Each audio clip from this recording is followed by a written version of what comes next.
아멘. 아수르의 2차 침공이 유다에게 이르게 됩니다.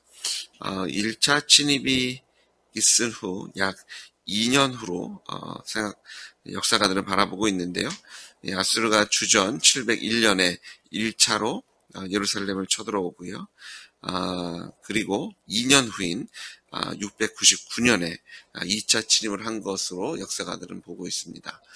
사실 히드기야는 있는 돈 없는 돈 다 긁어서 아수르 왕에게 은과 금을 내어주는 것으로 1차 침략을 막게 되죠.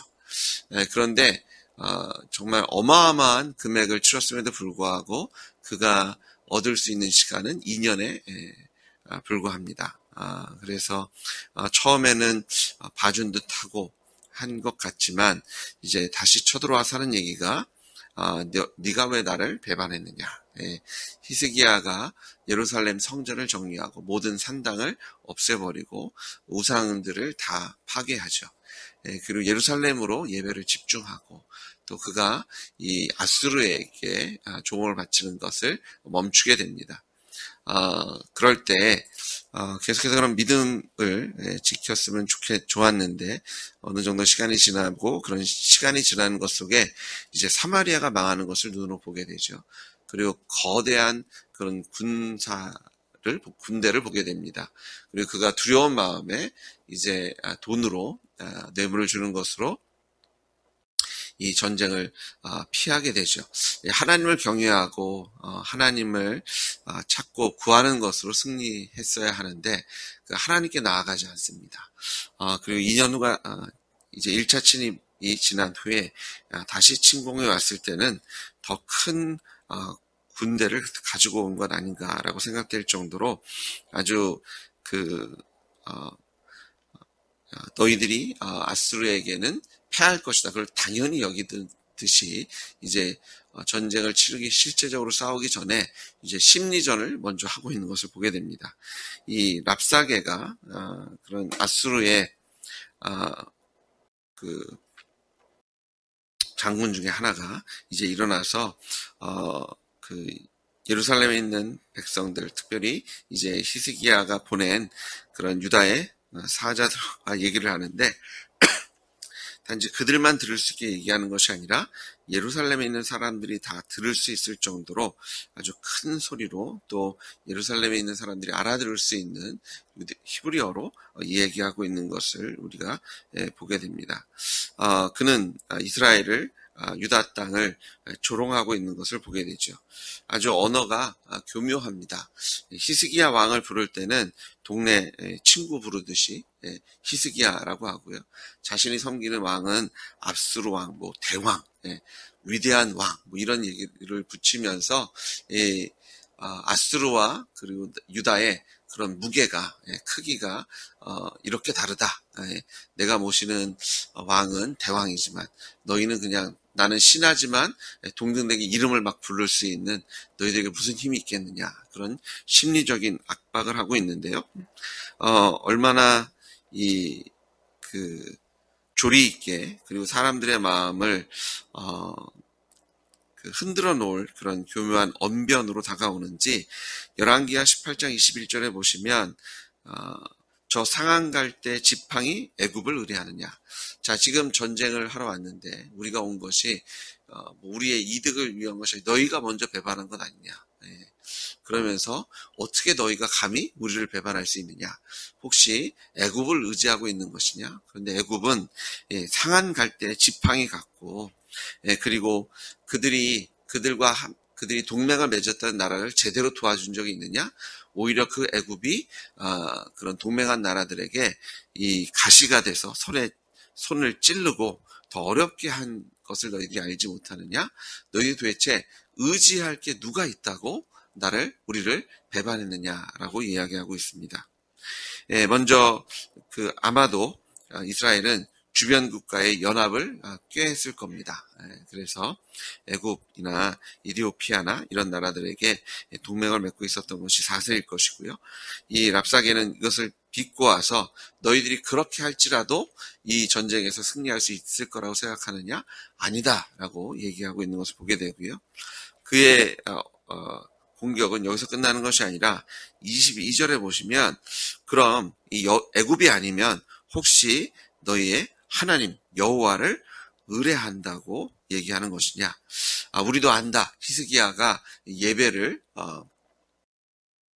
강화하고 산당이나 제단을 제거하고 예루살렘에 있는 모든 우상을 제거하고 이제 여호와 하나님께 집중하고 그래서 그 여호와 하나님이 너희들에게 승리를 줄 거고 너희를 지키고 보호하실 거라고 얘기하지만 그것은 거짓이다. 그러면서 한번 내기를 해보자. 정말 너희가 여호와 하나님을 믿는다고 얘기하지만 그 내기의 종류는 뭐예요? 너희에게 말 2,000마리를 내가 준다고 하면 거기에 태울 그런 용사들이 있느냐? 그런 사람들 낼 수 있다면 내가 2,000마리라도 주겠다. 내가 지금 너희가 싸우게 되지만 너희 안에 그런 용사가 있다면 내가 그냥 말도 주겠다. 그 말 타고 한번 우리랑 싸워보자. 아주 교묘하게 공격하고 있고요. 하나님을 공격하다가 현실을 직시하게 해서 정말 그 하나님이 계시는 것이냐라고 의심을 품게 하는 주님 믿는다고 하고 새벽 예배 한다고 하지만 실제 너희 안에 있는 것이 무엇이냐, 정말 뭐가 상황이 변하더냐, 이런 실제적인 공격을 통해서 기도하는 것을 멈추게 하고 하나님을 의지하는 것을 멈추게 하고 또 되어지는 그런 상황 속에서 그냥 포기하고 항복하고 세상의 흐름에 따라가자라는 아주 교묘한 그런 사단의 속삭임 같은 언어를 우리가 랍사게를 통해서 발견하게 되고요. 이것이 단지 전쟁의 심리전이 아니라 우리가 살고 있는 현실 속에서도 사단이 또 세상이 우리 마음에 주고 있는 생각들인 것을 보게 됩니다. 네가 의지할 것이 무엇이 있느냐? 지금 네 생각에는 이런저런 것들, 이 사람 저 사람이 널 도와줄 수 있을 거라고 생각하는데 정말 그들이 너를 사랑하고 너를 도와줄 것 같으냐? 오히려 너 있는 것도 다 그들에게 빼앗길 것이다. 네가 하나님 의지해서 기도한다고 하고 말씀 붙잡는다고 하고 오늘도 믿음으로 쓴다고 하지만 정작 하나님께서 어떤 도움을 실질적으로 주셨느냐, 너에게 군사가 있느냐, 돈이 있느냐, 인맥이 있느냐, 이런 것들로 계속해서 공격하는 그런 소리들을 듣게 됩니다. 근데 이 질문은요, 단지 랍사게가 하는 질문이 아니라 세상이 하는 질문이 아니라 또한 하나님께서 우리에게 던지시는 질문이기도 합니다. 너는 도대체 누구를 의지하고 있느냐? 오직 여호와 하나님만 바라고 의지하시는 여러분 되시길 주의 이름으로 축복합니다. 세상은 이와 같이 얘기할 겁니다.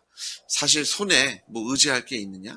하나님 믿는다고 하는데 실제적으로 네 손에 있는 건 뭐고 주머니에 있는 건 뭐고 옆에 쓴 사람들은 누가 있느냐라고 우리에게 의심의 질문들을 던질 겁니다. 그때마다 우리가 부활하신 예수님을 통해서 나는 여호와 하나님만 의지할 것이라고 담대하게 선포하시고 믿음의 길을 인내함으로 걸으시는 여러분 되시길 주님으로 축복합니다. 그러면서 이 랍사게가 얼마나 교묘하느냐면요. 자, 여호와를 의지한다고 하는데 너희들에게 용사가 있느냐라고 또 공격하면서 거기로 지나는 것이 아니라 25절에 보시면 내가 어찌 여호와의 뜻이 아니고야 이제 이곳을 멸하라 올라왔겠느냐. 여호와께서 전에 내게 이르시기를 이 땅으로 올라와서 쳐서 멸하라 하셨느니라 하는지라. 이 랍사게가 유다 땅에서 일어나고 있는 일에 대해서 잘 알고 있습니다. 지피지기면 백전백승이라고요. 이 랍사게가 그냥 온 것이 아니라 아주 첩자들을 보내서 일어나고 있는 상황들을 다 조사한 것 같아요. 그래서 히스기야가 어떤 신앙적인 일들을 하고 있고 정치적이고 외교적인 일들을 하고 있는지를 알고 있고요. 더 나아가 이 하나님께서 이 남유다 왕국의 이런 심판의 메시지, 징계의 메시지, 너희가 돌아서지 아니하면 회개하지 아니하면 내가 너희를 징계하겠다라는 말씀이 선포된 것도 알고 있었습니다. 그리고 이것을 가지고 공격합니다. 마치 사탄이 하나님께 이렇게 말씀하셨더냐? 아니다. 성경에 보면 이런 말이 있지 않느냐? 그런데 그대로 전하는 것이 아니라 교묘하게 꼬아서 앞뒤 전후 다 빼고 사람들의 마음을 흔드는 그런 속삭임, 그런 아주 교묘한 감언이설 이런 것들로 흔들고 있는 것을 보게 되죠. 천지를 주관하신 하나님이 참새 한 마리도 그냥 함부로 떨어지지 않게 하신다는데 내가 그냥 왔겠느냐. 하나님께서 허락하셨고 하나님께서 너희를 내 손에 붙였기 때문에 내가 너희를 공격하고 있는 것 아니냐. 그런데요, 저희가 조금 더 조심할 것은 하나님께서 아수르를 이렇게 세우신 줄 믿으셔야 합니다. 아수르가 자신의 힘이 세서 세워진 게 아니죠. 똑똑하고 어떤 자신들의 능력이 있어서 대국이 된 것이 아니라 하나님께서 불의의 병기로 쓰시고자 말 안 듣는 북왕국과 남왕국을 정신 차리게 하시려고 이렇게 세우신 것이 아수르입니다. 사실 아수르는 하나님께 감사해야 되는 거죠. 우리도 이런 불의한 자들도 이렇게 세워주시니 감사합니다. 이제 우리가 불의의 병기가 아니라 의의 병기가 돼야 되겠습니다. 라고 회개해야 할 아수르는 교만해져서 오히려 하나님의 이름을 이용해 먹고 하나님의 사람들을 유혹하고 또 하나님을 범죄하는 자로 이끄는 그런 아수르의 괴계를 우리가 바라보게 됩니다. 정말 마귀 같고 사탄 같은 아담과 하와를 유혹했던 그리고 예수님을 시험했던 그런 모든 그 사탄의 전략과 전술을 찾아보게 됩니다. 이것이 유다에 살고 있는 사람들에게 어떤 큰 흔들림이 됐던 것 같아요. 지금 대화를 하고 있는 사람들이, 다 26절에 보니까, 우리가 알아듣겠사오니, 아람말로 하십시오. 유대 말로 하면 다 듣는데, 아마도 마음이 흔들렸던 것 같아요. 아유, 알았으니까 좀 조용히 하고, 우리끼리 얘기합시다. 우리 백성들, 걱정하고 근심하고 있는 것들을 보게 되는데요. 사실, 걱정할 것이 아니라, 오히려 담대하게, 무슨 얘기냐? 우리는 여호와 하나님만을 의지하겠다라고 선포해야 하는데 이런 공격에 흔들리는 것을 보게 됩니다. 어떤 이런 반응에 랍사게는 더 힘이 났던 것 같아요. 더 재미가 나서 28절에 보시면 더 아주 교묘하게 더욱더 공격을 하게 됩니다. 29절에 보니까 너희는 히스기야에게 속지 말라. 히스기야 왕의 그 관리들에게 신하들에게 속지 말라. 또 백성들에게 속지 말라. 너희 30절에 너희에게 여호와를 의뢰하라 함을 듣지만 여호와 하나님께서 너희를 건지시지 않을 것이다. 여기는 함락될 것이다. 계속해서 같은 얘기를 합니다. 히스기야의 말을 듣지 마라. 아수르 왕의 말씀을 히스기야 하는 것은 말이고요. 아수르 왕이 하는 것은 말씀입니다. 아주 사람의 그 귀를 간질간질하게 누가 더 센지를 교묘하게 놓치지 않고 계속해서 속삭이고 이야기하고 흔들고 있는 것을 보게 되죠. 그리고 또 당근을 줍니다. 항복하면 내가 포도와 무화과를 먹게 하고 우물물을 먹게 하고 또 다른 지방으로 옮기는데 거기에는 너희들이 지금 살고 있는 것과 비슷하고 하지만 그거보다 더 좋을 것이다. 곡식과 포도주가 있고 떡과 포도원이 있고 기름 나는 갈람과 꿀이 있는 지방으로 너희가 거기서 잘 살 것이다라고 유혹하는 그런 소리들을 보게 합니다. 그러면서 다시 한번 일어난 일들을 역사 속에서 설명하려고 하죠. 사마리아를 보라. 북왕국을 봐라. 거기에 있던 어떤 신이 거기에 여러 우상들도 있었고 거기에도 하나님을 섬기지 않았느냐? 아수르를 이기지 못했는데 여호와가 너희들을 구원해 줄 수 있을 거라고 생각하느냐? 그런데요. 이 이스라엘의 유다 백성들의 반응이 저희가 좀 집중할 필요가 있죠. 백성이 잠잠하고 한마디도 그에게 대답하지 아니하니 이는 왕이 명령하여 대답하지 말라 하였습니다. 어떤 소리에도 그들이 흔들리지 않는 일단은 거기에 휩쓸리는 것이 아니라 한 자리에 기다려보고 있는 백성들의 모습을 보게 됩니다. 그리고 19장 1절에 보시면 히스기야가 옷을 찢고 굵은 배를 두르고 어디로 나아가냐면 여호와의 전으로 나아갑니다. 대신들은 나아가서 흔들렸던 것 같아요. 우리끼리만 좀 얘기합시다. 사람들 다 듣지 않게 우리 흔들리면 안 되니까. 오히려 나약한 모습을 보였는데 그것을 듣고 있던 백성들은 잠잠히 기다리고요. 또 그것을 얘기를 다 들은 히스기야는 이것을 가지고 하나님께로 나아갑니다. 그리고 이제 19장부터 이제 내일 큐티하시고 또 말씀 보시면 하나님께서 일하시는 그런 하나님의 손길을 저희가 바라보게 되는데 저희가 담대하게 선포해야 할 때가 있고요. 또 잠잠히 기다려야 할 때가 있고 무엇보다도 하나님께로 나아가야 할 때가 있는 줄 믿습니다. 히스기야 왕이 이것에 같이 동조하고 흔들리는 것이 아니라 교만 속임수에 넘어가는 것이 아니라 이 모든 문제를 하나님께로 가지고 가고요. 백성들은 왕을 신뢰하는 하나님께서 세우신 리더를 신뢰하는 마음으로 왜 흔들리지 않았겠어요?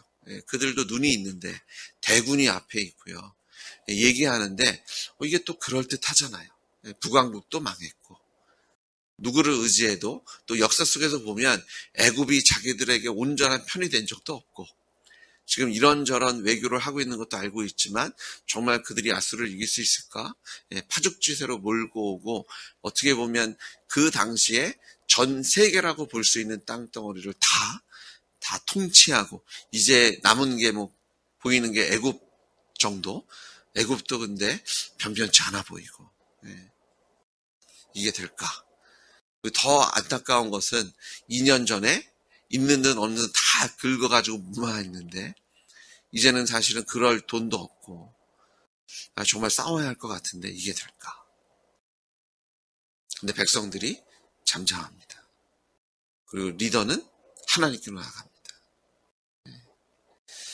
우리가 상황을 바꿀 수 없을지 모르지만요. 우리가 그 상황을 맞닥뜨렸을 때 우리가 이것을 어떤 마음으로 어떤 신앙으로 이것을 싸워 이길지는 우리가 결정할 수 있잖아요.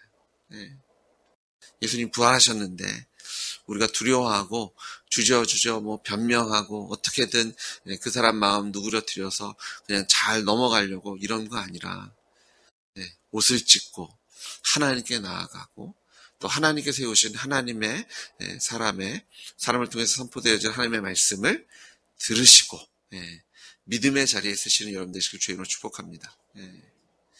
이게 어렵죠. 힘들죠. 저라고가 모르나요? 모세라고 두렵지 않았겠습니까? 여호수아라고 시험에 들지 않고 히스기야라고요. 이런 상황이 좋기만 했겠어요. 지금 이사야가 지금 그 선지자로 사역하고 있는데 이사야라고 답답하지 않았겠습니까? 근데 하나님께로 나아가니 하나님께서 이 모든 문제들을 해결하시고 하나님의 정의와 공의를 보이시고 하나님의 사랑과 은혜로 채워주시는 것을 우리가 역사 속에서 확인합니다. 저희가 역사를 볼 때도 제대로 보셔야 합니다. 전후사정 잘 보지 않고 하나만 보면 그런 것 같은데요. 시작과 끝이 되시는 역사의 시작과 끝을 주장하시는 하나님을 바라보면 하나님의 뜻이 이 땅에 그대로 이루어지는 것을 믿으십시오. 특별히 예수님 부활하셔서 하나님의 약속은 하나도 땅에 떨어지지 않음을 우리에게 확증해 주셨습니다. 예수님 부활하셔서 하나님 또한 우리를 얼마나 사랑하시는지도 보여주셨습니다. 이제는 우리가 믿음으로 하나님께서 받기 합당한 신앙으로 하나님의 기쁨의 자리에 서야 할 줄 믿습니다. 함께 기도함으로 특별히 하나님의 도우심을 구함으로 성령의 충만하심을 사모하심으로 하나님께서 오늘도 우리에게 힘이 되시고 능히 되시는 그 하나님을 경험하시는 여러분 되시길 원하고요. 특별히 누가복음 12장 12절에 보시면 마땅히 할 말을 성령이 곧 그때 너에게 가르치시리라 하시니라. 기도할 수밖에 없습니다. 성령의 충만함을 사모할 수밖에 없습니다. 성령 하나님께서 우리가 대적할 수 있는 언어를 우리의 입술에 넣어주실 거고요. 또 하나님께 나아갔을 때도 무엇을 구해야 될지를 알려주실 줄 믿습니다. 걱정과 근심으로 그냥 두려움 속에 갇혀 있는 것이 아니라 그것을 깨고 주님 앞에 나아가서 성령을 의지하셔서 성령께서 우리의 입술에 넣어주시는 말로 기도하시고 또 성령께서 우리에게 주시는 능력으로 대적하시고 승리의 자리에 서시는 여러분 되시길 주님을 축복하고 또 하나님께 새벽에 우리를 도와주실 줄 믿습니다. 같이 기도하시겠습니다. 아버지 하나님, 성령의 충만함을 사모하고 하나님, 우리가 침묵할 때 침묵하고 또한 담대히 선포할 때 선포하고 무엇보다도 때가 있든지 없든지 아버지 하나님, 주님 앞에 나아가 우리의 옷을 찢고 아버지 하나님, 주님의 말씀을 사모하고 또 하나님과 함께 동역의 자리에 서는 우리 교회, 우리의 가정, 우리의 기업 아버지 하나님, 우리에게 성령의 충만함을 주실 줄 믿습니다. 아버지 하나님, 기도하게 하셨사오니 하나님을 경험하게 하시고 능력의 손길로 우리를 구원하시고 하나님의 뜻이 우리의 삶 속에 그대로 이루어지게 하실 줄 믿습니다. 걱정과 근심으로 아버지 하나님, 두려움으로 가득 채워지는 것이 아니라 예수님의 십자가의 부활을 보며 하나님을 경외하는 마음으로 우리의 마음을 가득 채워 주십시오. 성령으로 채워 주십시오. 하나님의 말씀으로 채워주시고 능력으로 채우시고 은혜로 채우실 줄 믿습니다. 오늘 우리 이 새벽에 우리를 도우실 줄 믿고 성령의 충만한 역사로 채우실 걸 믿사오며 예수님의 이름으로 기도드렸습니다. 아멘.